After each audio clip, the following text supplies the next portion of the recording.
right, what is going on, guys? It is episode number 33 of the Chasing Waypoints podcast. Whew. Another week, that's right. Having a lot of fun. So, you guys won't know this, but this is episode number 2 record, or the second episode I'll be recording on the same day. Busy. We got a ton of special guests coming up. But today, or for this episode, we've got somebody. I actually met him at Sonora Rally. Well, kind of met him. I was the guy in the background running the rally comp stuff, helping with timing and scoring and making that, helping out with that show. And this guy was out there having fun chasing those waypoints down. No pun intended. Or maybe. The world will never know.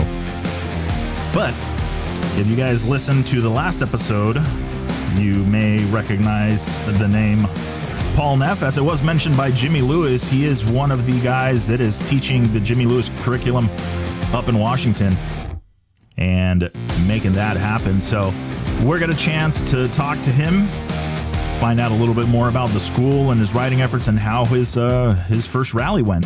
So sending the link over to him now. I'm just going to wait for him to jump in. But yeah, so funny story. I got to meet Paul and hang out with all those guys and hear them gas each other as they came into the bivouacs and stuff like that. And so it was pretty cool, you know, getting to see that and see how the learning curve was. I know that I believe, if I'm not mistaken, Kyle McCoy kind of took him under his wing too and helped them navigate some of the stuff. And so that was pretty cool. It was awesome to see, you know, people helping each other out and making it happen. And the ride was amazing, I'm sure. Didn't get to see it. One of these days. First, I got to get a bike and get some road book experience, because something about riding off into the sunset doesn't seem too appealing to me. Yeah, but you never know. Get to see some stuff. Have you guys heard the Jimmy Lewis episode and talking about it? You know, you put a road book in front of a boring road and all of a sudden the road isn't so boring anymore. So we're looking forward to it. Really am. Getting into trouble, finding some waypoints, stuff like that. So he's probably logging in here in just a minute. And we'll get to talking. But hope everybody's had a good week so far. Getting some stuff going. Hopefully the weather I know is supposed to be really warm here in San Diego this whole week. So we'll see how it taps out. But I'm itching to get to Baja. I got some suspension to try out. It's back from Conflict Motorsports, and I am trying to figure out where we're going riding. I got an idea for a route and see if we get some people to join in on the fun, but I think it'll be a good one. I just got to get down there and do it. Hopefully get some cooler weather. Maybe go ride the coast. So much to ride down there. I was talking to my buddy Mao from Lost in Baja and about some of the different routes and stuff like that, and all based out of right where he is in Ensenada. And I'm stoked because there's a lot of little like day trips and things like that you can do in just kind of a small area. And then of course, well, it is Baja, and you know, it is awesome. The tacos are amazing for those that haven't had them. So yeah, so there's a lot of different places to visit and see and just explore. And the cool part is like, yeah, you can make day trips out of it. A lot of the stuff, if you've ever wanted to see some of the stuff that they run, like on the Baja 500s and the Baja 1000s and stuff like that, a lot of those are public roads, and you can take them, or not public roads, but Camino Vecinales. I say that, but I want people to maybe kind of consider it as like, yes, it's a public road, but treat it as a private driveway. You know, you wouldn't be hauling ass up your private driveway or your neighbor's private driveway. You know, the guy that, you know, is, you know, oh, you kids, you know, all of that stuff. So I think that was, let's see here. Experiencing technical difficulties. Let me try this again. So yeah, so I mean, I've been seeing a lot. Like this week, I saw some posts from one of the roads at Laguna Hansen coming down. The highway access got blocked, and so I was, you know, kind of worried about it because it's not. Like that was the road that I would always take in or down down to get to the highway. So now there's got to be another way in, and I know where it is and all that. But, part of me is like, well, I, want to be mindful of the locals and what they're asking. And I saw a bunch of people like posting like, why did it get shut down and what's going on and all of this stuff. And, I don't know the 100% story on it, to be honest, but some of the stuff, does, like, we have the side-by-sides now, right? You've got the side-by-sides that are out rolling around and doing stuff, and it's become very, very popular and awesome. The golf carts are cool, and they're fun to throw them around and stuff like that. But I think what's happening is that a lot of people are getting tired of it because they're using these same roads that were, the Baja 500 and the Baja 1000, and you've got all these tour groups that are going down there now and ride, and I think that it's just it. I don't know. I guess a way to do it is.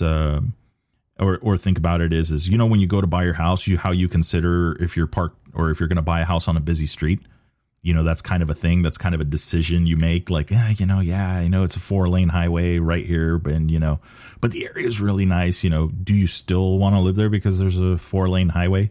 I don't know. That's how I see it. So, when I ride through there on the adventure bikes, or anything, we always try and like go at the speeds that the locals would do, and then go from there. It's got to be one of those things where you're like, okay, I'm going to mind my manners and make sure that I'm not ruffling any feathers, because then stuff like this happens and things get shut down, and that's why we can't have nice things. So I don't mean to preach about it. But I do also want to see Baja open because, well, hey, I want to go to Baja, and I want to be able to ride, and I don't want to have to worry about, things, people blocking us and not wanting us there because, it's one of those, like,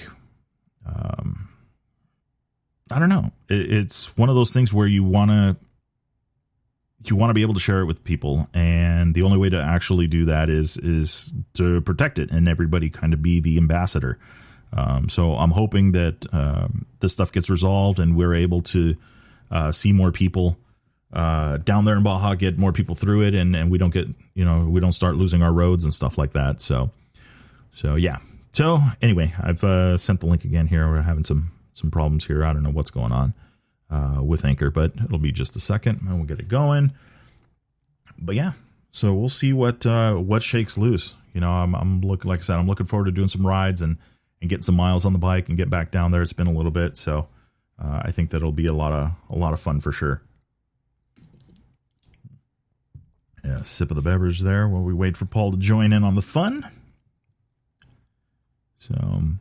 So yeah, so I'm still kind of stoked. I literally just finished talking to him, but learning some stuff and talking to Jimmy Lewis, it was absolutely a blast. Like I say, it went longer than I thought it was going to go, but it was awesome. I like that stuff. Like I say, I don't like to script stuff. I don't like to pre-plan questions and things like that. And because it's just a conversation, man. You could have this conversation here. You could have it in Mexico. You could have it at a bar in Baja. You could have all sorts of places. But with that being said, I think we've got Paul. Are you there?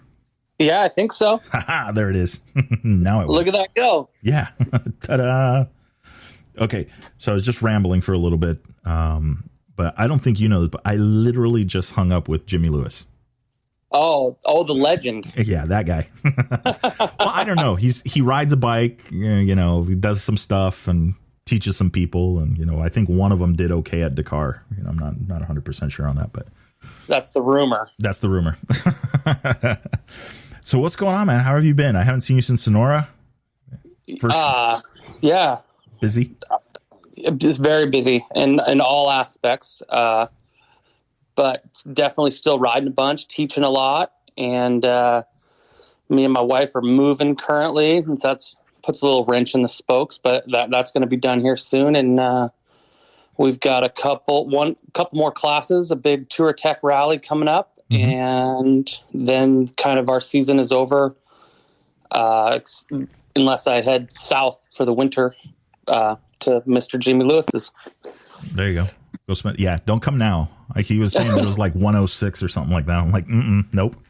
Yeah, that's kind of how our partnership goes. I got summertime when the weather's nice up here, and the weather's awesome down there. Every time I go down there, it's I'm jealous, so jealous of the winter down there. No, but yeah, because it's actually warm. You can walk around. Mm-hmm. yeah, for sure. As I have a brother that lives in Minnesota, and he comes out here in the winter, and he's like shorts, t-shirt. I'm like, what? Yep.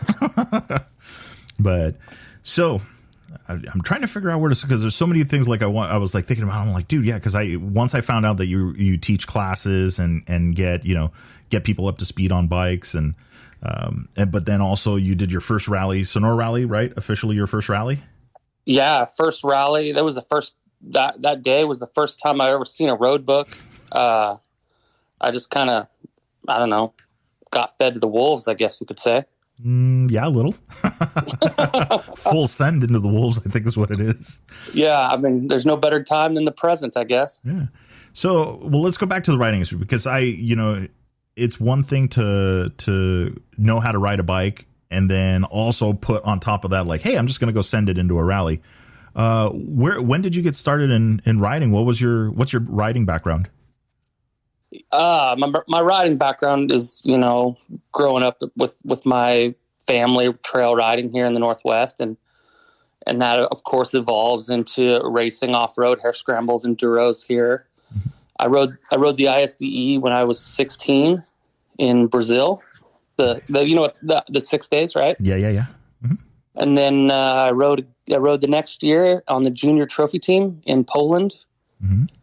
I took a year off, and then in 2006 I rode the ISD on the U.S. trophy team in New Zealand and got a gold medal in 2006. Just did a lot of national enduros, local stuff, dabbled in some GNCCs during those years, kind of just hitting a bunch of different events that I could in my truck, and I started riding enduro cross when it kind of started. So that would have been 06, 07, 08 probably. Mm-hmm. Did a couple seasons of that when it first started. Really liked that. In 2009, I struggled with some injuries, some pretty bad ones, and kind of got burnt out a little bit, and started riding trials after I was walking and healthy. Mm-hmm. Didn't touch a dirt bike for 5 years. I think I just rode trials. I was all in. It was so fun. And I still ride trials almost more than dirt bikes now. And I started riding adventure bikes, and I just kind of like to do all sorts of different stuff, really into vintage bikes. I just found that I maybe got a little burnt out on just off-road riding, and I'm a motorcycle enthusiast, right? I like all bikes, and that's kind of my background for riding. Okay. So you dabbled in a little bit of everything. A question I've never asked, but it sounds like you do it. And you teach, so this is even, I could have maybe asked Jimmy this too, but because you actually, you've done a lot of it.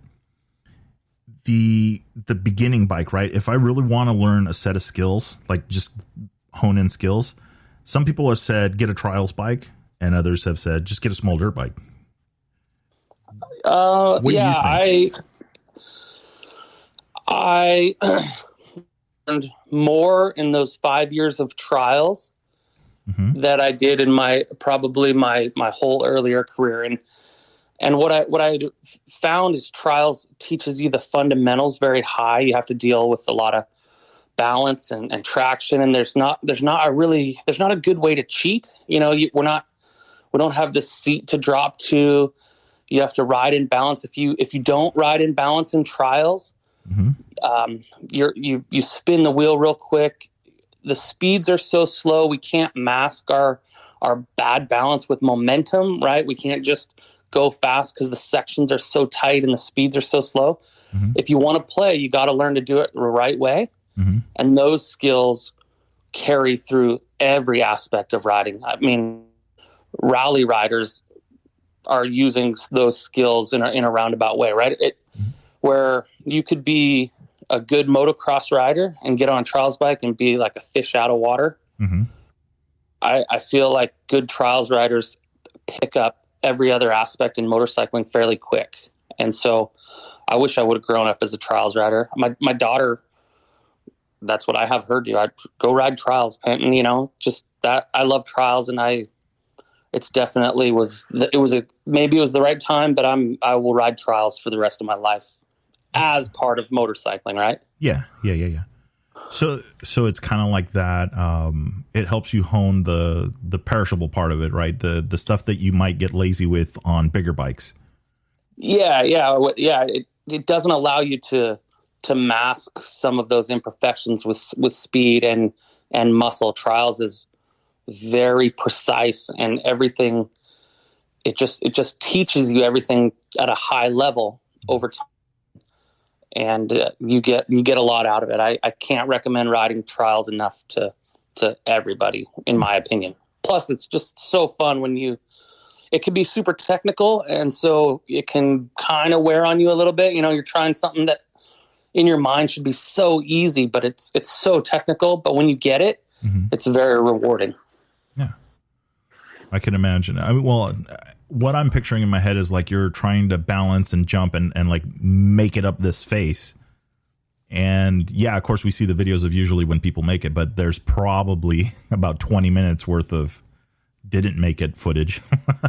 Yeah. And I think that statement that you said right there almost hurts trials a little bit, right? Because it gets, everyone focuses on the face or the big step or this hopping, jumping and whatnot, right? Mm-hmm. The thing with trials is a very sharp turn on an incline with a very small log right after. Something that seems like it would be really easy. Mm-hmm. But it's not. It's very technical.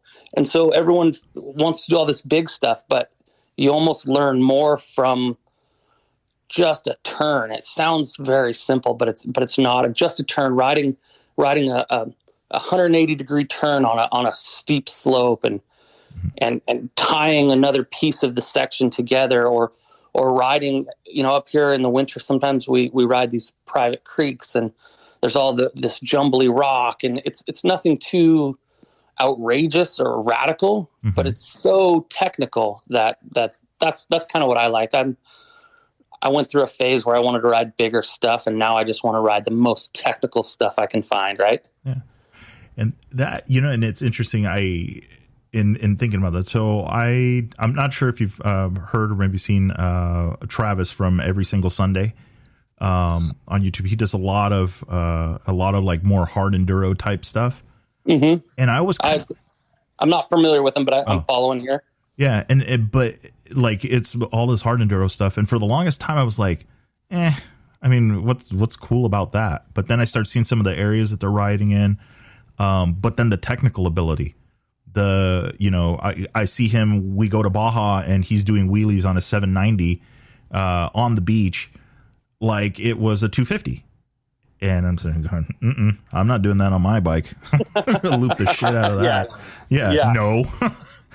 So I'm kind of warming up to the idea, like, hey, this thing about riding slower is, and Jimmy also, balance. You and him are on the same page. Obviously, you teach that stuff and about balance and just balance and being very technical and just one thing at a time and just focusing. And I'm telling you, these podcasts are expensive. Now it's like I want my rally bike, and now I want now I'm gonna need a trials bike. Oh. Yeah, life is short. Buy the bike, right? Yeah. I love that saying, but my wallet disagrees. So I mean, it's so accomplished rider. I mean, ISD is not an easy feat to get to. Not every you can't. As far as I know, it's not something like, hey, I want to go, and then you go, and much less do you go on a team, like that. Yeah. So it's that was definitely the direction that I don't want to call it a career, right? I just like riding my bike. Mm-hmm. But here in the Northwest, when I was the little kid, and all of the guys up here that I looked up to, riding ISD was the top of the food chain, and whether that was the right decision for a career, I in hindsight, there was not a lot of future in it, but it was very rewarding. And I'm was thinking back proud to those ISDs that I did. So yeah. I'm happy with it. Yeah. Well, I mean, it's a huge accomplishment for sure. And so now, where did the road book thing come from? Where did rally start in all of this? Where you're like, hey, I want to go to a rally raid. That is a pretty interesting question, because I've just explained my background in riding and then into trials and now teaching. And then all of a sudden this rally thing pops up. And what happened was I met a friend of mine at TourTech. It's like a big adventure bike kind of camp out gathering ride deal. And me and Jimmy were up there, and I met a guy up there riding named Kyle McCoy. Do you know him? He is, I thought about it when I was doing the intro. I was like, I'm trying to remember who I saw you riding with and it was Kyle. I'm like, I'm pretty sure it was Kyle. Yes, I know Kyle. Super cool guy. Yeah. So Kyle was just heading to Dakar. So that would have been in 2020, I think. And I was all stoked on him, super excited for him to go do that. And we became friends, started riding together, just trail riding together and whatnot. And pretty soon, we're around the campfire and something. I'm going to Sonora. It's a rally here in North America. And I was like, really? He goes, yeah, you get the setup and you should come down and do it. And I kind of like going on, let's call it a destination type event. I rode the Scottish 6 days, which is a 6-day trials event in Fort William in 2014.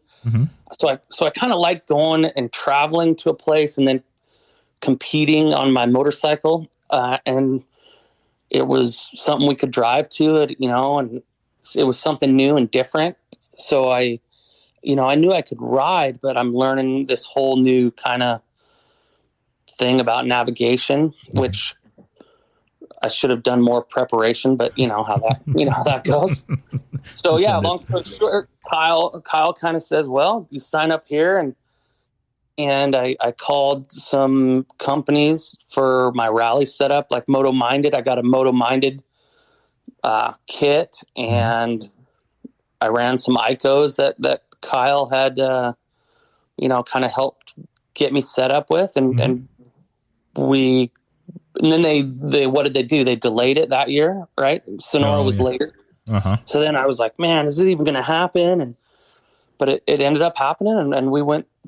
I drove the van and picked up Kyle, and my friend and mechanic Jake came down, and we just had an awesome week, right? It was great. It did. You and the group, every time you guys came in, were laughing and gassing each other, and it was like, I remember at one point they were teaching I think it was like the rules, because you were the rookie, you were the one that had to take the time penalties for opening waypoints and all sorts of like little things. I was just like, these guys are having fun. Yeah, I think Kyle and we rode most of Nathan Rafferty. Yes. So me, Kyle, and Nathan, and we kind of pitted all together, and I think they enjoyed having me down there, confused the entire week, and they, the running joke was that, of course, the tortoise and the hare sang, right, and I would blaze out in front of them, get lost, and then Kyle would come up, and I'd be all frustrated because I spent a bunch of time wandering, but really having those guys there, it was a little bit of a insurance, and it just kind of made me feel a little bit safer. It's like, well, there's my guys, there's Kyle and Nathan, and I'm doing the best I can, and we just had a blast. It was just always fun. Yeah, like I said, I would be in your shoes. I definitely feel better having somebody behind me that knows, more or less where we're headed, or, at least 3 people to figure it out. Yeah.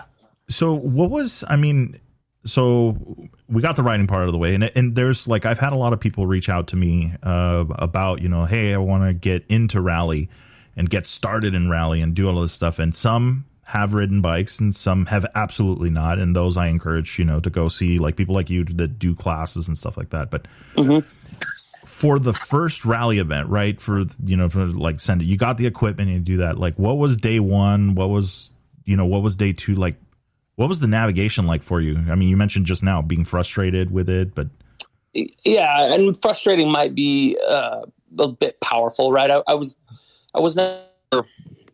I always want to do better, right? Mm-hmm. So Sonora was real unique. I don't know if you guys talked about that first day, right? Yeah. The rally comp was messed up on the first day. Well, that was the first stage of rally I've ever been. It was the first road book I've ever been, right? Mm-hmm. And I instantly go off the start, and my rally comp picks up a speed change that's not even in the stage. It's a speed change that's on the road coming in. Mm-hmm. And at that point, I was so confused with what was going on that I thought I had made a mistake by coming to rally, right? I keep going forward, trying to figure it out, and the rally comp is sending me to all these waypoints out of order, and it was completely overwhelming. I met up with some guys, and they were calling the event promoter, and it was just this. All of day one was kind of, unless you were really in tune to what's going on and you had a lot of experience, day one was incredibly confusing, and they ended up pretty much throwing out the whole day, right? But yeah, throughout the week, it started making more sense, and I found one of my big weaknesses in navigation was that up here where I live in Washington, mm-hmm. it's the mountains, right? Trees and cliffs and dirt roads going through the Cascades, right? Mm-hmm. When the road book says at this kilometer, turn right on a road, in my world, a road is a road because you can't even go off trail, right? You can't even go through the dense forest. Mm-hmm. I found it in Sonora. It might not even look like much of a road, and it turns into a road a little bit. So I keep looking for this distinguished road. Yeah. But I don't have the navigation experience to trust myself and say, I'm at my mileage. I know exactly where I'm at. Mm-hmm. I need to turn right here, whether it looks like there's a road or not. Yeah. And professionals or experienced rally guys like Kyle and Rafferty, and of course all the heroes, right? Mm-hmm. They're so on it. They know exactly where they are, and they know exactly when to turn, regardless of if it's a road or not. And so I would lack the confidence to do that, and I'd end up kind of circling or spending 20 minutes in this situation, and I'd be right where I needed to be. And then, Kyle would come through, a little bit slower rider than me, but he'd come through and he'd turn right there. And there's not a road there. Sure enough, you go 100 feet, 200 feet, 200 yards, meters, however they do it, right? Yeah. And a big, sweet road is right there out of sight. And I go, well, there's 20 minutes today. And yeah, I just use the week to learn and see if I want to do more rallies in the future, kind of.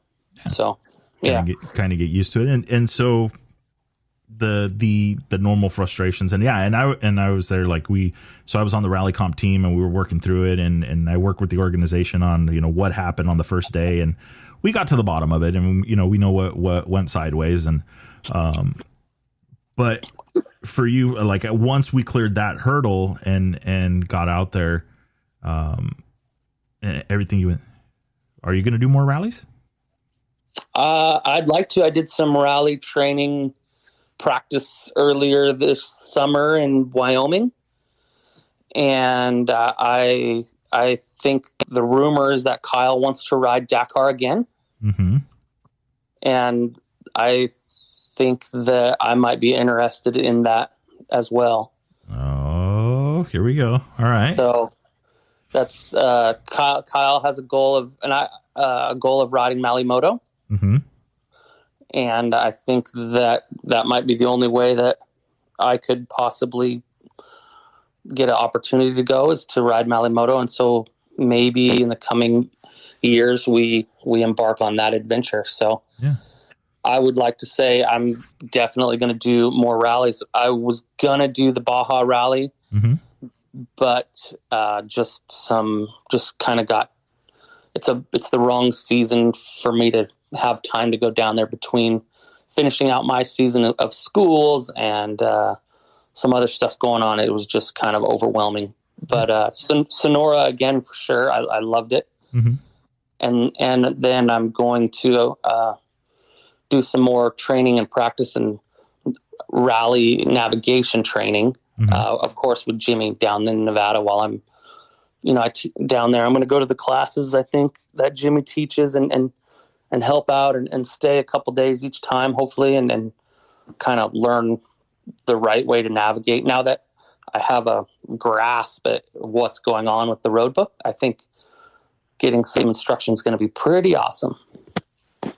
Nice. And I mean, again, another with Jimmy, since he knows about it, he's done a couple road books. Yeah, once or 10 times, right? Once or 10, and then I always forget the last name of this guy that went and he did okay at the Dakar. I think it was Brabeck. Is that the yeah? So it might be a good coach for you. I'd probably recommend it. Yeah, definitely would not pass on an opportunity there. Yeah, no, for sure. And so, was there during the rally? I mean, did you experience any kind of aha moments? Like, okay, I need to start doing this. Like, you develop your own little system or something. I'm trying to think of one. I got some speeding penalties early in the week. Mm-hmm.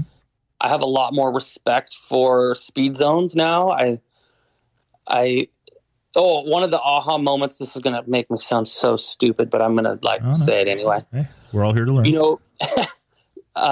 So I would have moments where there would be a lot of direction change in a real short amount of time. Yes.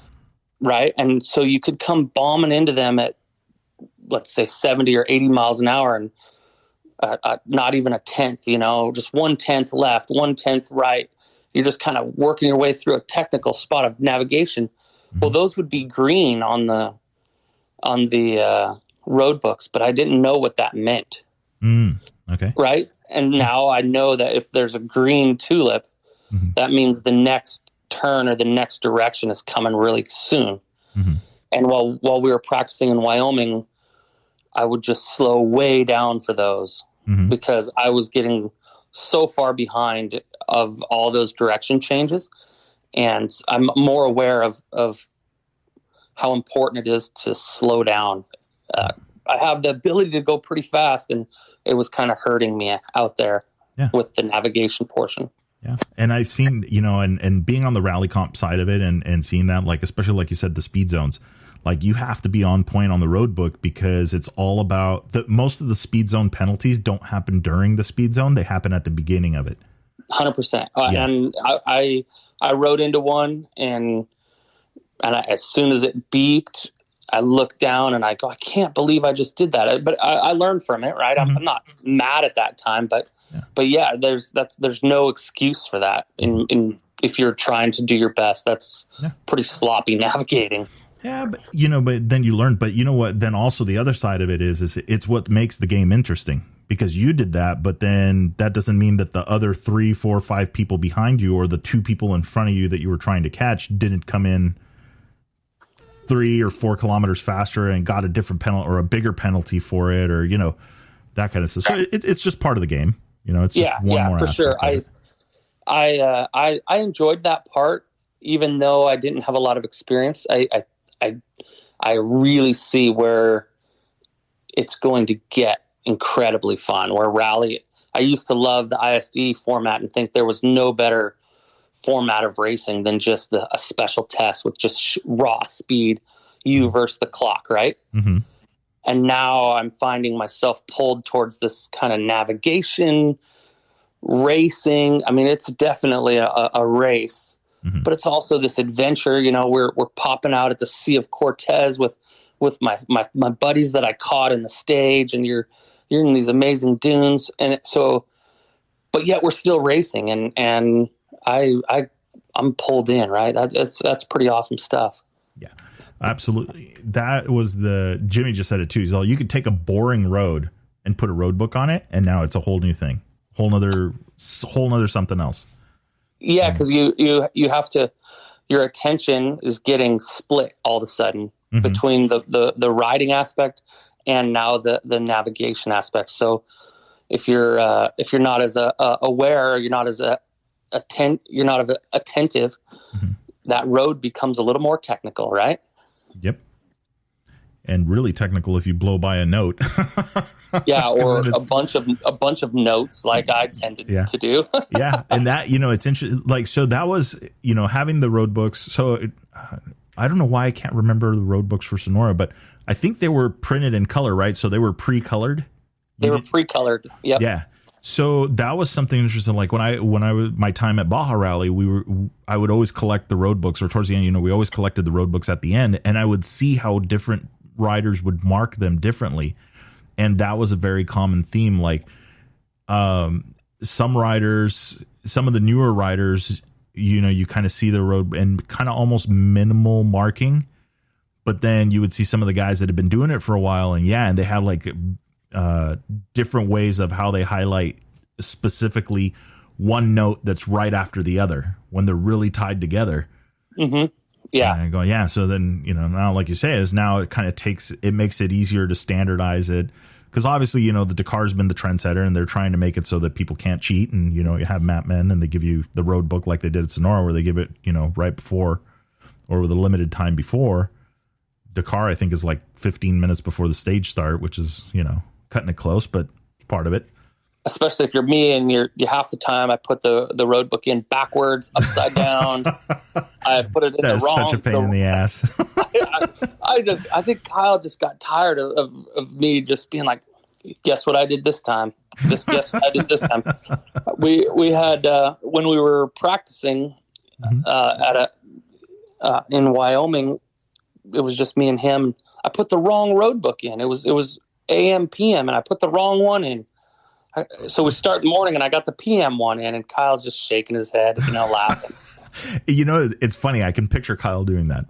Oh yeah, he's the most patient person. I don't know how. He's got this smile on his face, and he's just shaking his head. Yeah, I get that a lot. It's we're kind of a team, and I guess I have my place, and it's causing him to head shake. Hey, he's got to respect the position. Everybody needs that. Yeah. So I want to go back to talking about the training and the stuff that you do, but there was one thing that stood out to me. What the hell happened to that sprocket on the back of your bike on the last day?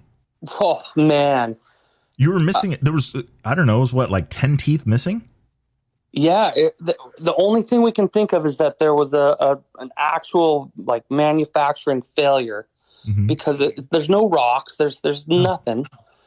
It broke out. Yeah, like you said, I don't know how many teeth, but one whole row between the I don't know what you want to call it, the star of the structure of the sprocket, and the chain was just bridging the gap the whole time. I didn't even know that it was doing that. It could have been doing that the entire stage, right? I know I didn't start the day with it like that, but we have no idea. Rafferty, he looks down, he goes, "Look at your sprocket," and I go, "Oh my God, I can't." And then all we had to do was the final stage of the whole event, and we had to ride, I don't know, 20K back to the finish. I was stressed out the whole 20K, thinking the thing was going to come apart. The reality is I was riding 90 miles an hour with it like that, and I just had no idea. Yeah. But that 20K just on the roads, just the liaison, I was stressed. Dude, it was like, and so I'll say this, for those playing the home game, it's like imagine a pie and now take a eighth of it out. Like literally just cut an eighth out of this pie, and there's nothing there other than pie pan. Like that's what the sprocket looked like. Like it was literally missing a piece. It's hanging on the wall of my shop because it is this. Yeah, it's this thing that is just going to hang there because it was so lucky. The only thing we can think of, my chain guide must have been perfectly straight. New chain, everything, and it just kept bridging that pie piece that was missing, and it would have probably changed my gearing slightly, but I never could tell. I wish I was like, oh, I knew that. Yeah, I had no idea. I was just riding. Yeah, I mean, and it's like. I don't even know if it had to have been at least a good like yeah, 8 teeth. Yeah, 8 for to sure. 10 teeth. I mean, it was a chunk. I should. When I go out in the shop, I'm going to count it now because no one's asked me how many teeth were missing. It was just a big wedge out of the sprocket. It was crazy. Yeah. I was glad the rally was over at that point because I was blown away. I'm like, dude, how did this chain not come flying off? And I was chain going fast. Yeah. Yeah, I was going. I was not nursing it in. I had no idea until we crossed the finish line of the stage that I was missing a bunch of my sprocket. Yeah. Yeah, that was just nuts when I saw that. I think, and I heard him say, "He was like, oh, check out the sprocket." And I'm like, yeah, that's missing a piece. Well, yeah, we were all just kind of like in awe that it was working. Yeah, exactly. I'm like, dude, that I don't know. I hope you bought a lottery ticket after that because yeah. I'll use my luck somewhere else on something much simpler, like driving my old truck to work or something. That's when I need the luck. The lottery, comes and goes. Too far out for me. Well, you get to ride dirt bikes for a living, so we're close to have won it. Yeah, I guess we get to teach people to ride and change the way they ride motorcycles. So yeah, that's pretty rewarding. You're right. Yeah, true. So on that note, yeah, let's talk about that. So how long have you been teaching for? What's the? So I had a very small school up here, just on my own with some of my friends and family, and we were kind of trying to build a little thing up here and at my place in Cispus there near Mount St. Helens, and that was 4 or 5 years ago. Okay. But we really got, springboarded ahead when me and Jimmy partnered up, right? Mm-hmm. So he took the curriculum that I wrote and pretty much, did the Jimmy thing and asked me who I was training and what my goals were. And then reminded me that I'm probably forgetting a lot of the more basic fundamentals. I was expecting my students to already ride in balance and already, I don't even remember a time riding where I rode out of balance, if that makes sense. And so he kind of restructured the way I teach and taught me to teach, if that makes sense. He's so good at that stuff. And I've had nothing but just a lot of respect for Jimmy. And so he really kind of helped. He pretty much gave me 20 years of experience, right? Because that's what he has. Mm-hmm. And really springboarded myself. And then another, Maria Forsberg, she's was the first women's factory KTM rider and X Games gold medals, GNCC champions, ISDE, and me and Maria are coaches at my school. And so Jimmy kind of, took us under his wing and my school and Jimmy were kind of partners, right? I teach in the summer when it's too hot for teaching in Nevada, and Jimmy teaches in the winter, and it's kind of the perfect storm. Yeah, because they're they're very different, summer and winter. yeah, exactly. But now there's an outlet in the summertime to get training that you would normally have to wait for all winter in Nevada, right? Mm-hmm. Two totally different environments for sure. I teach in the mountains and the gravel, and Jimmy, we have the lake bed down there, and he does his magic sand. You know how good he is at sand. And but it's been really good. So we've been doing that now for 2 years. Cispus Cycles and Jimmy Lewis Off-Road Training kind of have teamed up for the last 2 years. Nice. So, and like you said, I mean, that's the whole name of the game is experience, right? And getting the most experience that you can in one place so that experience goes out to the riders that you're training. And so that it's like the perfect storm, Yeah, it's been awesome is all I can say. And we've had a lot of luck. We've got a sold out class coming up in September. Nice. September 11th and 12th is completely full. And then winter's probably coming. And so that'll be our last class of this year. And then Jimmy, I think, will start up. I haven't seen his schedule, but start up in October, November, I would assume. And then that'll be the winter escape, right? Yeah. Well, hopefully, after talking to him and all this stuff, and I've been thinking about it. I'm like, no, I got to get some training, because I did my first road book out in the desert out here, the high desert, with a friend, Gnarly Dave, and just kind of getting, finally got my feet wet and doing the road book stuff. But then I realized, like, it was technical and a lot of turns and stuff like that, and I noticed my confidence for turning the bike is just not there. Even though it's a bigger adventure bike, I just feel nervous, in the dirt, getting the thing over on its side. In the road, I'm a little better. I'm not, not going to say I'm a pro street rider, but, obviously when you feel that the traction is 100% and you're not worried about it, you tend to lean the bike over a little more. Yeah, for sure. And, in my world, I would be, what form are we going to use to pull the most traction out of the dirt, right? In that, where are we going to put our body, and what technique are we going to use to maximize traction in a low traction environment? And that makes perfect sense that you would say that. And I can't recommend getting some training, some good quality training. We spend all sorts of money on our bikes and our suspension and our tires and our steering dampeners and our fancy grips, and everyone, we're just bolting parts onto our bike. And page 6 through 10 of the Touratech catalog. Yeah, exactly. And in a weekend at a good school, you can take knowledge and skills with you on every motorcycle that you own for the rest of your life. And make that bike or make that riding experience either funner, safer, easier, whatever, more efficient. And in my world, I get some maybe older riders that get some training and learn how to ride properly, more efficient.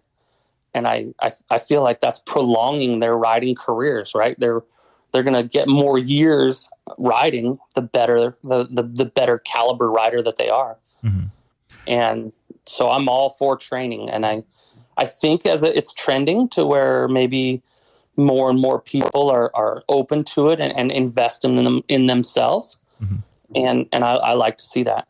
Yeah. It's interesting. It hadn't been really put in that term yet, but you're right. I know, like, now, and talking to Alex from Conflict, it's like, suspension, you start to change the way you build a bike, right? Usually it was lights and it was, the tires and then, like, it was the suspension was an afterthought, but then you ride a bike that has the suspension done, and it's like the next bike, that's the first thing you do. And then, but something that oversees all of that and almost like thinking about it really supersedes all that is like, well, do you even have the talent to be on the bike to push it to say, well, I want this out of my suspension because I ride like this and I'm at this level of riding. And it's like the best mod you can do is actually invest in some training. Yeah. The best modification for your bike is a better rider. The most adjustable part of your bike is the rider. And I think that it's catching on. I think that people are feeling that way or willing to invest in themselves and change the way. And even people who've been riding for 30, 40 years come to one of our classes. And even if they already do a lot of stuff properly, they don't know why. Yeah. And just a lot of times knowing why what you do works, and you're more aware of when to do it and what's happening. Yeah. That makes you a more efficient and a safer rider as well. So just learning why. I mean, I know I had a somewhat successful riding career early, and I was doing a lot of things that I just did it. And now as an instructor, I know exactly why what I was doing was working. And now I teach a lot of that, and it's been pretty awesome. That's all I guess that's what I'm ended on. It's been pretty fun.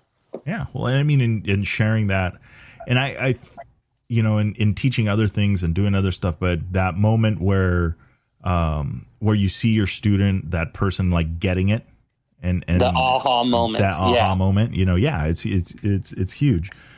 And something that you just said, and I literally was like, one of the closing things that I was talking about with Jimmy about it was that I, like myself, I consider myself a beginner to intermediate rider. There's some stuff where I know I need to work on, and there's some stuff I feel more confident in, but I know that I need to be moving on the bike.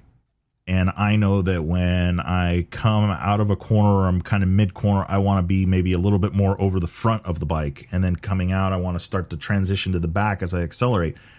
I know that from videos, but I don't know how much or when. Maybe I'm doing it late, or maybe I'm doing it early, or maybe there's still that whole aspect to it. But like you said, a lot of people kind of know what they need to be doing, but not necessarily the why and the when behind it.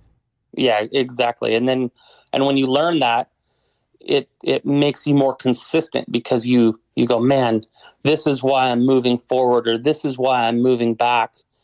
And when you know the why out of it, you realize how important it is. Mm-hmm. and you become more consistent in it. Mm-hmm. And then that ends up in turn, you know, that movement that you're after becomes more muscle memory, more instinctual, right? And then that's like the holy grail of riding. That's when everything becomes easy. When those movements are just happening freely, but they're done at the right time.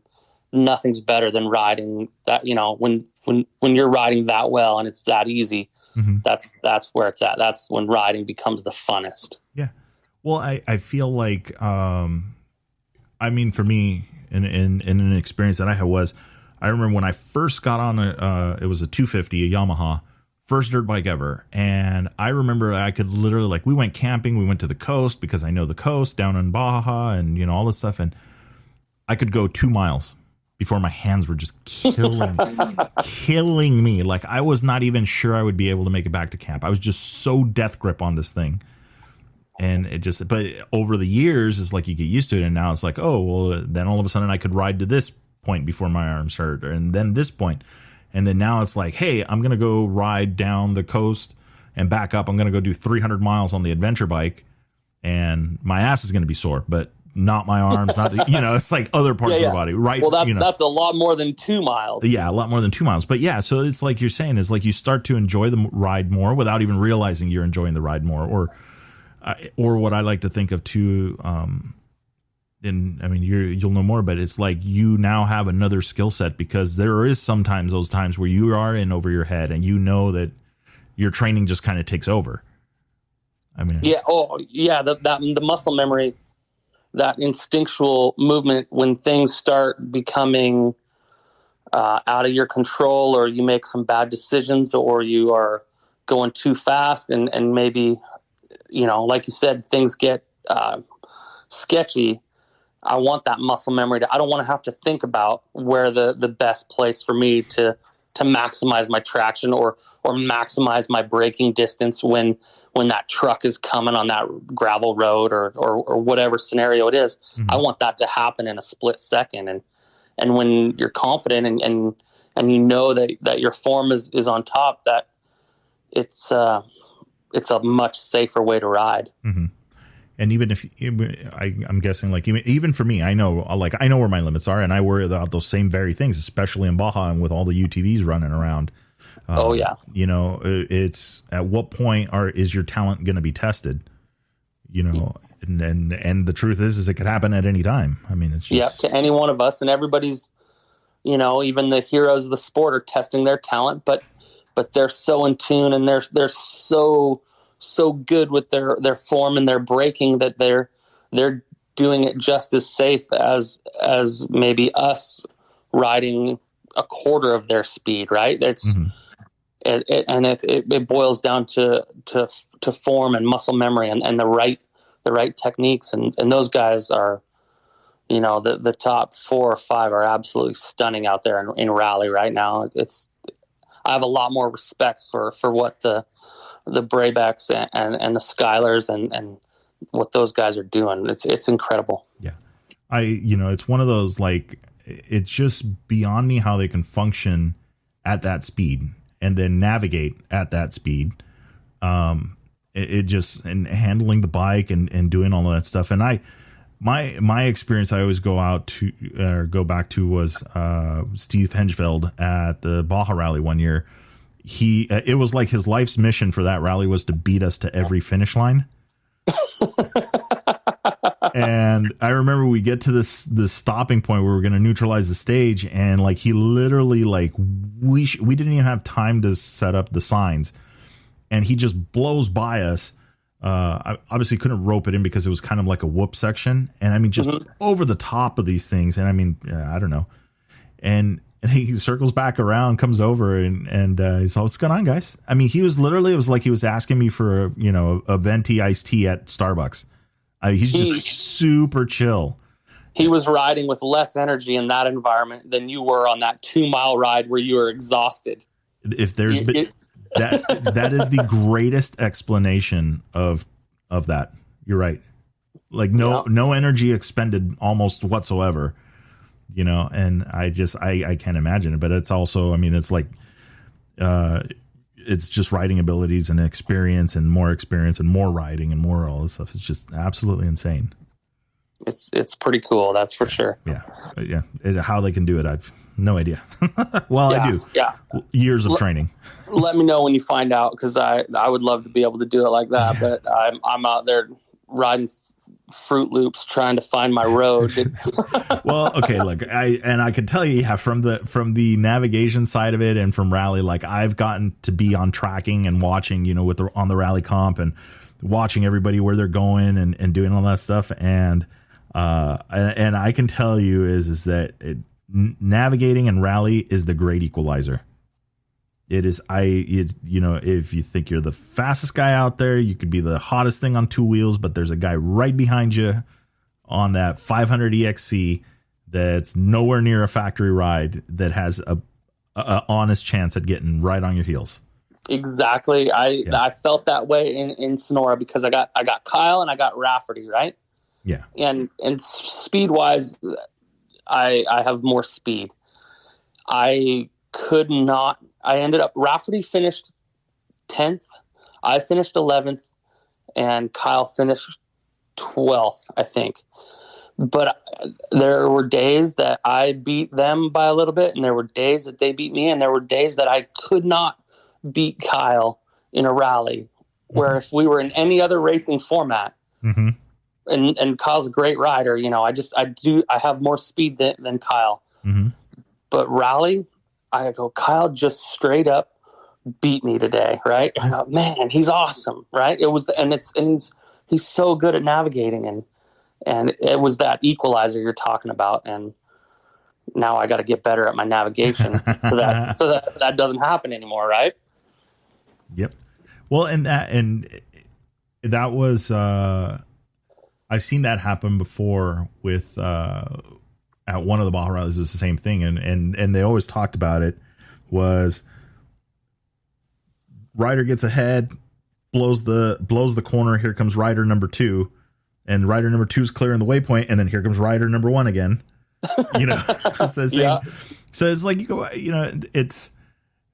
But I'm gonna say is like I'm of the opinion, if you have the speed and the confidence on the bike, now the navigation takes over, and now you learn the navigation, and it just becomes easier. And like you were saying, like you're figuring out when to slow down and do that stuff. And now all of a sudden it's going to be, I'm going to use the term dangerous, but more dangerous, because now it's like, okay, I think speed is a harder skill to learn than navigation.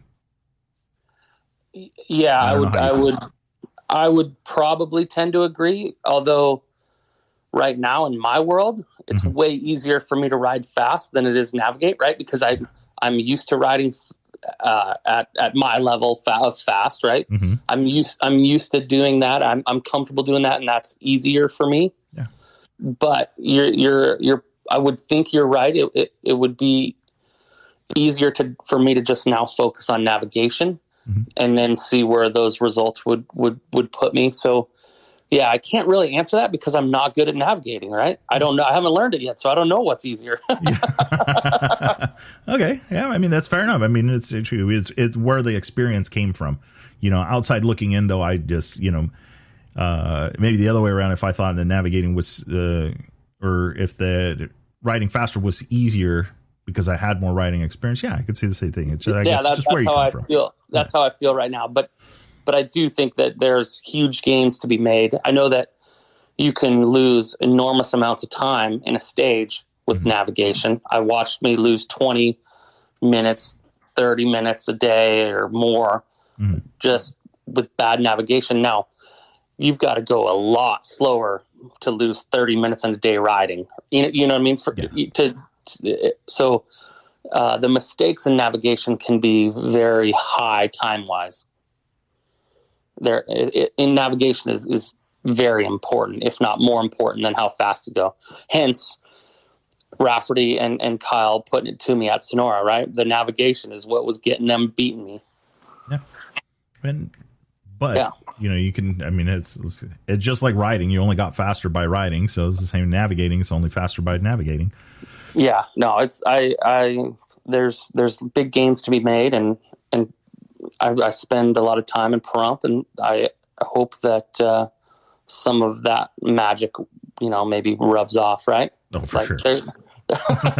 For sure. I go, it'll be it's going to be way better this year, being down in Nevada and seeing the war room and I'll at least know what the heck is going on. And because, the navigation stuff, that's totally different than the off-road training that's kind of more what I'm down there for. Yeah. And now I can see the old road books and even know what's going on. So I'm kind of excited to at least have enough knowledge to be dangerous. Yeah. Well, and just build the skill set.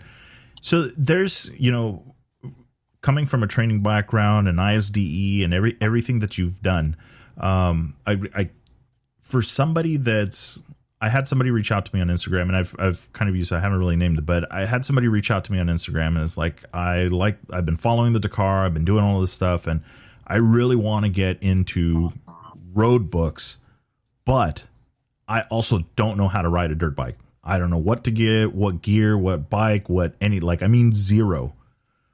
So from your background, what does that look like? Like, what would you suggest? If you had to start over? It would depend on what my goals were. If your goals are being a professional or a hero of the sport, it would change. But if your goals are to experience rally and enjoy it and ride an event like Sonora or Baja Rally or something like that, I would say kind of, go that dual sport KTM 500 avenue, which is what I'm riding.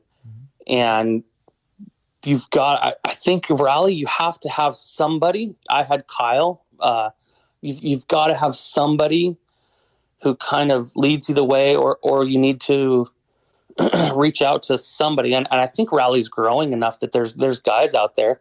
I rode 6 days with him before. He's a rally. He was Scott Bright, right? Yeah. He does some rally trainings, and Jimmy will do rally trainings. I would, if rally is something you want to do, I would reach out to a company like Moto Minded for mounts and whatnot, or what's the RMS? Those rally guys, exactly. They're gonna be able to set you up with the gear you need, and then I would reach out to someone like Jimmy for a navigation clinic or rally, or Scott. I'm sure there's others that I don't know, and get my foot in the door that way, and get some road books. And I think road books are the difficult part of rally. We didn't have any road books up here in Washington, so I didn't ride a road book before Sonora, and I wasn't down in Nevada often enough, and the schools, and there was some COVID and blah blah blah, right? So road books are difficult to get, I'll say. But I think if you get in the circle and you take a class and you put yourself out there to go to an event, you're going to have better luck getting road books or finding riders to go ride with, or maybe even sharing road books. Like if you make a road book, me and Wes from Cyclops, Wes up here, we were talking about road books. Yeah. Mm-hmm. We were talking about road books, and it was like, well, if I made a road book, it doesn't do me a whole lot of good because I know where it's going. Mm-hmm. And vice versa. If Wes made a road book, he knows where it's going. We should almost be making each other road books, right? Like so I think that getting some training in the navigation aspect and linking up with some of the few riders who are riding rallies and want to ride more rallies is the avenue I would go. If you have never ridden at all and you're going to try to tackle both riding and rally or navigation at the same time, like you said, I would 100% be in the winter going to one of Jimmy's schools, in the summertime coming up here in the Northwest, taking some rider training at the same time. And, maybe there's a scenario where you go down, take some rider training in Nevada and follow it up with some navigation training. I'm sure that there's possibilities for that type of stuff, maybe. Yeah. But I would springboard my rally goals with some proper coaching and training. Was that a really long answer for your question? Yeah, no. I mean, it's because it's from. I can only talk about it. I mean, you've trained riders. You've now experienced your first rally. You've gone through like you have that list of things like this is what I would like to do. This is how I would do it and go about it. So that's the question. The answer will be as long as it needs to be. Yeah. And that being said, if you already have a intermediate to advanced riding skill and you want to go to a rally cold like I did, you want to just go all in. There was enough people there that is a possibility. Yeah. It might not be the best, but I didn't have goals of winning. I didn't have goals of doing well. My goal was to go and experience rally. So I was okay knowing that I was learning every day. Mm-hmm. And I had a blast and I enjoyed myself doing it that way. So I don't want any rider out there who's a competent rider to think that they can't go ride an event like Sonora because it's not just for pros. You can go do it and you can experience it and enjoy it and have just an awesome week of getting to ride places you didn't even know you would ever get to ride. I would like to see more. Rally will grow when more riders take the plunge to go do an event, because it was real. I would spend my whole year budget for racing. Like, let's say you had a racing budget in your pocket, right? You had the amount of money you're willing to spend racing. I would rather ride 1 week long event like Sonora than do a bunch of local motocross track type hair scrambles, right? Mm-hmm. It was way more rewarding. So I'd like to see more people take the plunge like I did. You don't have to be. You got to just eventually just try it. And I felt very safe in Sonora. It was very well organized. It was fun. It was all the people, the rally family. I felt like as soon as you got some navigation gear on your bike and you go and ride a stage and you come back, you're part of the rally family. I felt, and that was a pretty neat experience. Yeah. The people that, if you've never experienced being and hanging out in the bivouac and hearing everybody talk about, all the turns they missed and all the stuff they did and all the, all of that stuff, it's a whole nother deal. It just, everybody's it's the rally family, like you said. It's just one very big different vibe, which is cool. Yeah, it's a great, and it's great to be at a race and have that vibe, right? Mm-hmm. You're at a race where you're trying to beat a guy, but then as soon as the stage is over, we're swapping parts out of my bins that I brought from Washington, and I'm borrowing parts from bin from someone else's bin. And it's like, we're just all trying to get to the finish, and whatever happens with the results. Yeah. But it's still a race, but it's like a family that's going to accomplish this goal together. And when somebody DNFs or drops out, like we had, it was heartbreaking. Every single person I saw with bike problems, it was heartbreaking to the whole event. Right. Mm-hmm. And I don't think you find that kind of camaraderie in other forms of racing. No, not that strong. No. I mean, and it's all like, I've been to the Baja races. I've been to all of those stuff. And it's, even like it's, I don't know if it's the adrenaline or what it is, but everybody's just kind of walking around with this game face on, and everybody's just, I feel like a lot of times it's kind of tense, and after the race is done, but there's a lot of emotion in the meantime because it's a sprint race, and everybody, the competition is so, like, exactly where everybody's at in these races. And I feel like in rally, it's like, it's such an unknown that people just stop worrying about that and just start worrying about putting in a good effort, navigating clean, riding the best they can. And then the cards fall where they fall. And then everybody's walking around chilling in the bivouac. Like, like a race didn't just happen. Yeah, exactly. You got to experience it, I think, to totally comprehend that sort of environment. Yeah, I absolutely agree.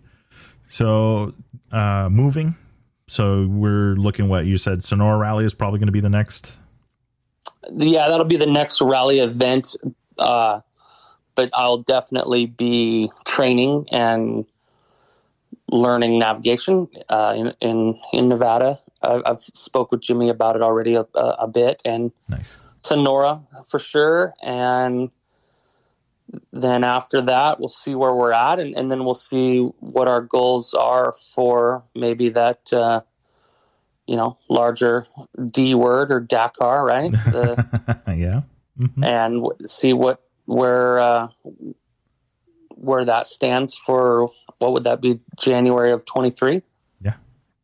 And see how that unfolds with Kyle. And I actually think there might be some other American riders interested, but that's a pretty big undertaking for all of us. I don't know if any American has tried to ride Malimoto before. Maybe, but man, yeah, you're right. I mean, it is I think in the, like what you were saying, I think in the wishful thinking of things, what I would love to see is that there's a place where everybody that's in the States that's into rally and is starting to ride can get together and start exchanging road books to help with training. And then furthermore on that, it's like, okay, everybody collectively pitches in and we're going to create our own privateer team to go. Yeah. So you don't have to necessarily do it as Malimoto, because that's such a, like, Malimoto to me is like the Ironman of the Baja 1000, right? I mean, it's just like, it's this pinnacle of like, I got this, I'm going to do it on myself. It's some just straight up cowboy stuff. And I feel like, outside looking in is that there's so many moving pieces to it that it may affect how you enjoy the event. I would definitely agree with that. I would think, when I think about Malimoto, it becomes a lot different than a race. It becomes a goal to finish, and with that, you are going to not ride at possibly your potential, right? Mm-hmm. And that could be good, it could be bad, but that's what I think about it. It's just get the bikes to the finish, but I think it's the only way for maybe a guy like me to afford it, if I can even afford that, right? Yeah. So there's a place for Malimoto, and I might be that person because I'm not going to hire a team and whatnot. I know that's out of the question. Mm-hmm. And Kyle is looking at it, I think, more like you. How can you when you're someone like Kyle McCoy, how can you make Dakar harder, right? And he's gonna find a way, and he's gonna freaking do it. Yeah. So Well, that's true. Yeah. It does add that, like, it's like the guys that race the Class 11s in Baja. It's like, there's faster ways to do it, but we're going to take this car that has almost no suspension and we're just going to send it. And it's true. Malimoto is that, you know what, you're going to stack the cards against yourself, but it makes it just that much sweeter to get to the end. Yeah. And there's, I believe, I don't know if you've seen the Linda Poskett stuff about Malimoto. I did after I watched. I think I might have watched them when they were coming out, and then I watched them again recently. Mm-hmm. And he does an amazing job at putting that class and that event into perspective, right? Yeah. Yeah. It's very, like, the more you see of it, it's more eye opening. Like, I had an episode where I talked to Justin and Kira of West by 1000, and they were talking about just the media side of it. And I'm just like, this is insane. So I can't imagine, for the riders. And they even said it at one point. They're like, but the Malimoto guys, it's a whole other. I'm going, okay, I see that. It's very true. So, well, that's awesome. So let's talk about where I can find, let's talk about the school. Where can I find more information about it so I can share that? Yeah. We're CispusCycles.com. That's CISPUS. And that's the valley, the river that runs through where our school is staged out of. And so you can go log on to the website. Cispus Cycles Off-Road Training. Oh, wow. Is Instagram. And you can also find us through Jimmy Lewis Off-Road. We're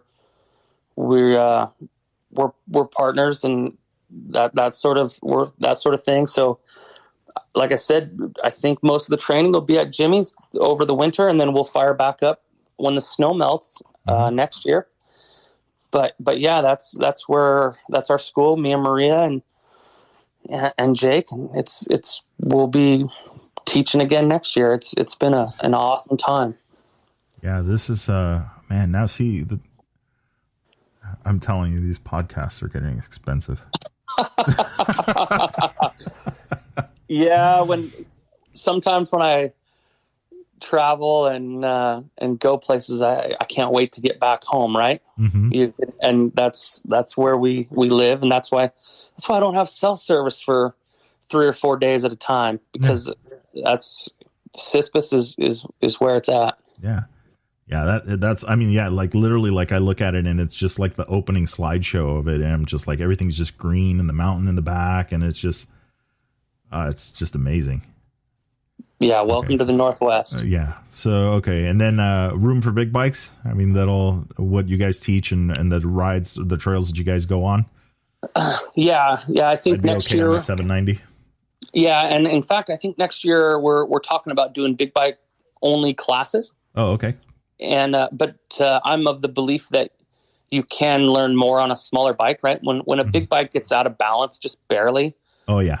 It happens really fast. And so, yes, getting big bike riders on smaller bikes, like, any full size KTM dual sport or dirt bike, we have more aha moments, if that makes sense. We have better luck feeling what we teach, and we have better response with the smaller bikes.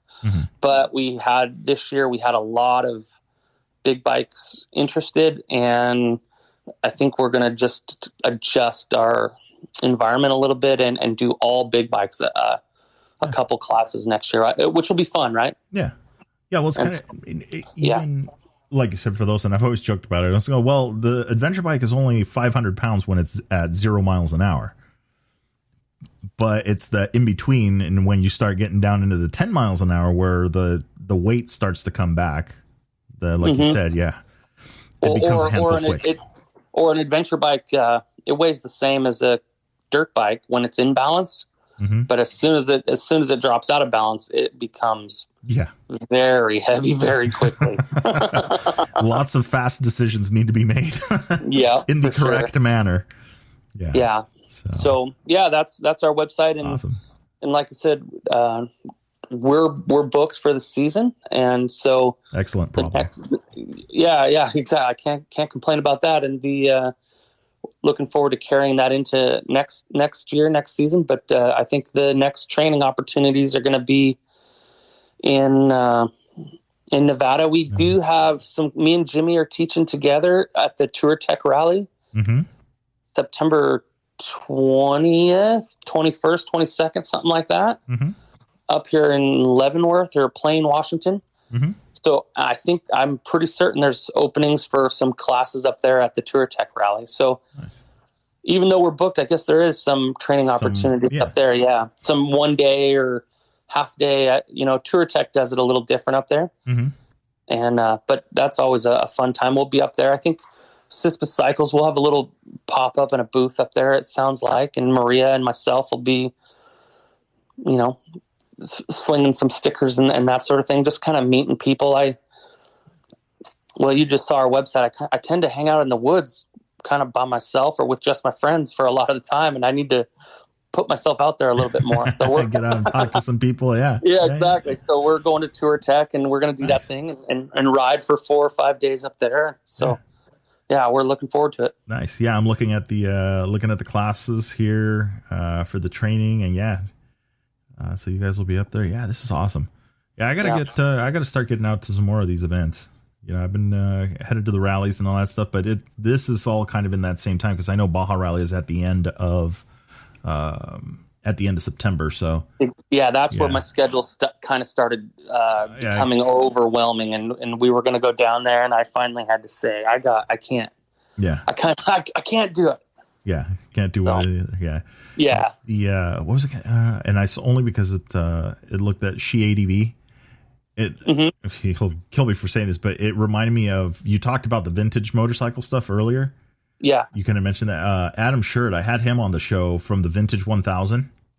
I don't know if you've heard of it or not, but it's like Speed Deluxe Adventures or speeddeluxe.com. I'll send you the link, but they do a 1,000-mile rally on vintage bikes. Really? Yeah, it's pretty bitchin'. I'll send it to you, because I was like, they literally just got done doing it again.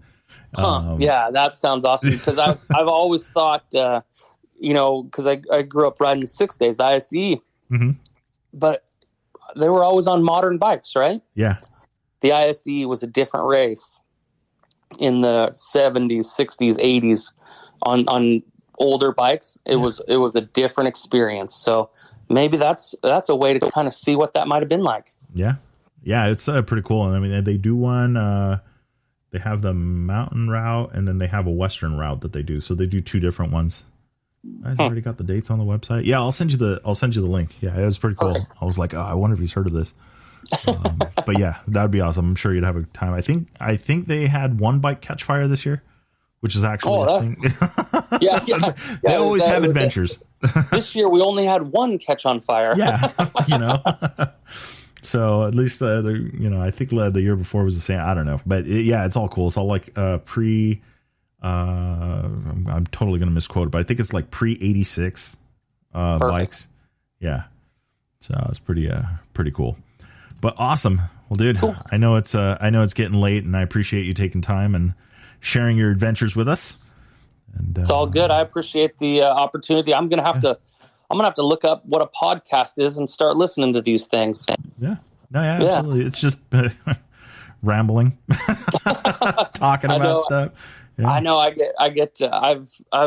never actually listened to a full podcast, because it's just, I'm not a computer guy and all that jazz. Yeah. But I'll send you the link. I'm thinking there's an outlet if there's people talking about stuff I like rally and dirt bikes, and maybe I need to step out of the mountains and turn on my little podcast button and be part of be part of a scene, we'll call it. Yeah. So. There you go. Yeah, I mean, it's just it's like you said, it's just an outlet, and it's a bunch of people, and it's like it's crazy. I just checked the metrics the other day, and we're at like 6,400 listens total. I mean, it's crazy. It's just talking about motorcycles and rally and getting into it. So, that's awesome. Yeah. So you're doing your part to grow the rally sport, and I sure appreciate that, because I'm beginning to be a rally fan, right? Yeah. Yeah, I think it definitely is going to continue to grow. But then it's like talking to you guys, and especially with you having a school and being able to get people. If starting from zero and I had no bike, I would be so focused on learning how to ride a bike so that I don't have to worry about that while I'm trying to look down at this set of hieroglyphics. Exactly. We are in agreement on that one. Yeah. So. Once the bike stuff's squared away and you feel like you're proficient on a motorcycle, then all right. Now let's go ahead and sprinkle this, confusing ass road book in front of you. Yeah. Now let's make it harder. Yeah. Now let's make it harder. Exactly. Awesome. Perfect. All right, sir. Well, you have a good evening, and I appreciate it. I'll send you some links, and so you can check it out and then share as well. So. And get some people over to the CispusCycles.com. Yeah, I like it, and I'm sure we'll be in touch and we'll see you at the next rally. Oh, for sure. All Absolutely. Right. Well, thank you, sir. Thanks. Yeah, later, man. See ya. Bye. Bye. All right, so there you have it. That was Paul Neff. Cispus Cycles, dare I say, rally rookie? But yeah, first rally, Sonora Rally, and like I say, it was awesome. Those guys were having fun, and watching him with Kyle McCoy and Nathan Rafferty, the group. I didn't know who the third person was. I was pretty sure it was Kyle that he was riding with, but definitely it was awesome seeing those guys. They were always having a ball and bringing them into the rally thing. And then that last day, like literally, I'm gonna see if he'll send me a picture of that sprocket. Because that was pretty unique. Missing all those teeth, like literally missing a chunk out of it, and it was still just riding right along. So that was pretty awesome. So to see that finish, but yeah, I mean, I'm like, these podcasts are getting expensive. So Travis was the one that kind of from every single Sunday that had kind of turned me on to like, a trials bike may be a good thing, right? To start and build the skills, and then now like what Paul's saying is like, yeah, hey, this, riding trials and getting used to that and the balance and all that. A full episode of talking to Jimmy Lewis, and it was a reoccurring theme. It was talking about balance on a bike and making sure that's dialed in. And so obviously there's some room for improvement there. So hey, who knows? We'll get something soon in the garage, and then go start doing some of these classes. Because if you haven't, check out the Cispus Cycles. I'll put the link in the description so you guys can check it out. But man, these guys are riding in some badass places. So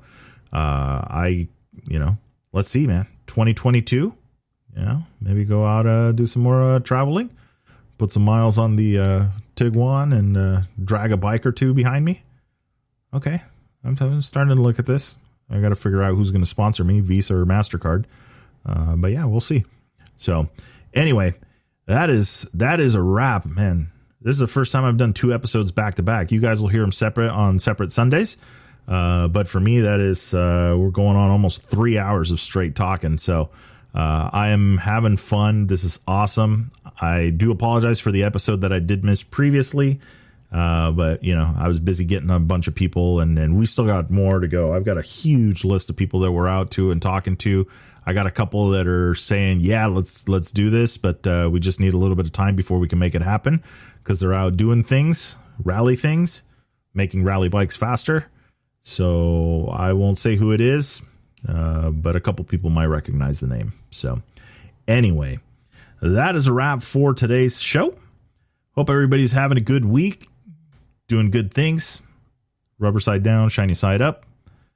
And yeah, we'll see you guys out on the road or the trail or wherever it may be. See ya.